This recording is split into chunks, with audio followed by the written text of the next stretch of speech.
Okay, so I'm here to explain what happens when you have the sun in the seventh house in your birth chart. So, what is the seventh house? The seventh house represents basically intimate, one-on-one, personal relationships. This could be like close relationships with your friend, like with your friends, like a real close relationship. It can just represent one-on-one business dealings, like how you might interact personally with the world. But it is mainly a house that is used to look at the type of person you would be in a serious long term relationship with and or marriage with. So planets that come into the seventh house can sort of basically influence and represent the traits that you would see in the spouse and person that you would date and or marry. Um, and that's basically what the seventh house is. Now, what is the sun? The sun is this star. It's considered to be like this huge planetary body. It's our ego. It's our soul. It is like the number one significator of our father or father-like figure. And wherever the sun goes, it illuminates and brightens the qualities and the traits of the house that it sits in.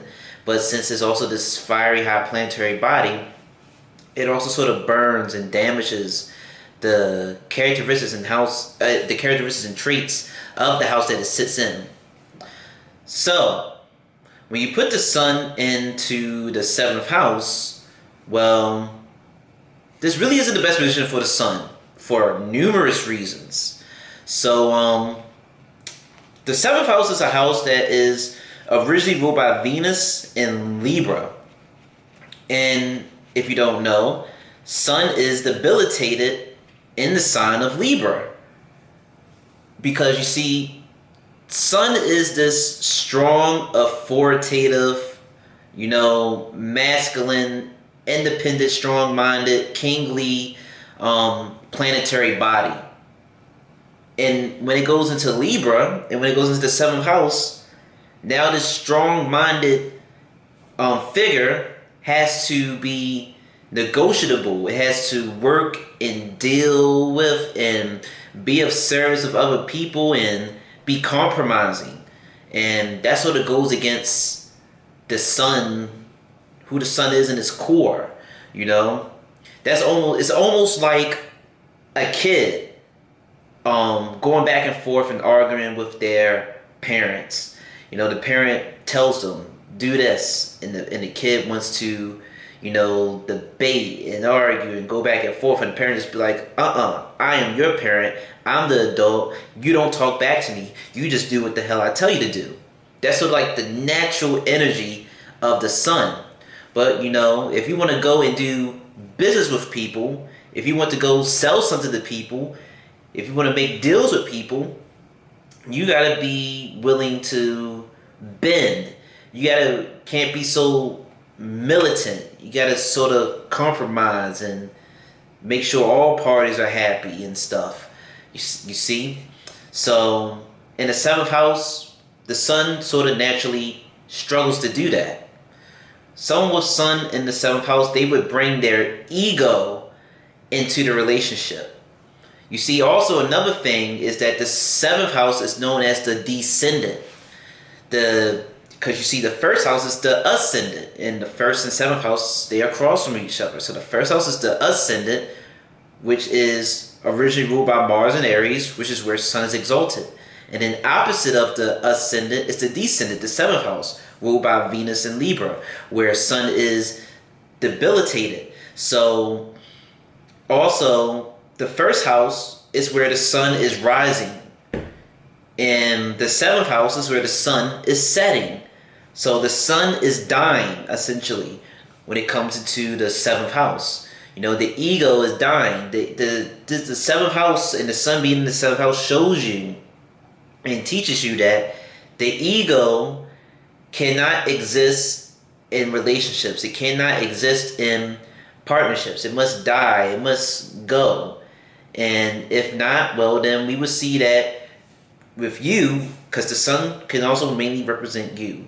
It mainly represents you. Unless the sun is your seventh lord. Other than that, the sun represents you. So with sun being in the seventh house, it would show that you are someone who could be maybe very strong-minded and maybe ignorant and blind to the concerns and needs of your partner. Um, you could probably be very hot-tempered and just very, just selfish and unwilling to change your views, unwilling to change your ways.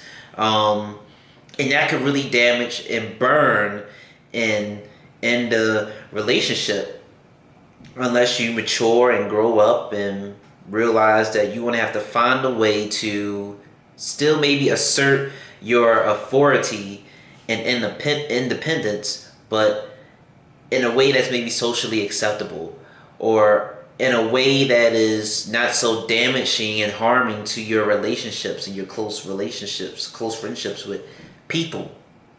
Also, Sun in the seventh house could possibly show that you would attract a partner and settle down with a partner who might have a strong personality, strong ego, and stuff too. They might mimic you. They might be someone who's also very, not really good with integrating their sense of self in relationships and partnerships and stuff. But yeah, that's just about it for what happens when Sun is in the seventh house. The positive side possibly of Sun being in the seventh house is that really just through growth and maturity and time, you'll be able to, like I said, find a way to still be maybe macho or strong-minded and independent and, keep your position of power or whatever. I'm just speaking real general because this doesn't just have to be in intimate relationships. You'll find a way to do all that while still not burning bridges with, your friends or your intimate one-on-one partnerships and stuff. But yeah, ultimately the sun sort of struggles when it goes into the seventh house. It naturally doesn't really feel comfortable with having to maybe cater to other people or negotiate with other people or see things from another person's perspective, and they'll just be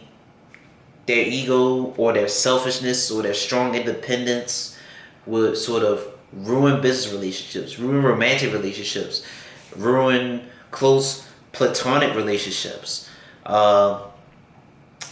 And yeah, that's all I gotta say when it comes to Sun being in the seventh house. Hope this gave you some insight and clarity on what to expect when Sun is in the seventh house, and thank you for watching.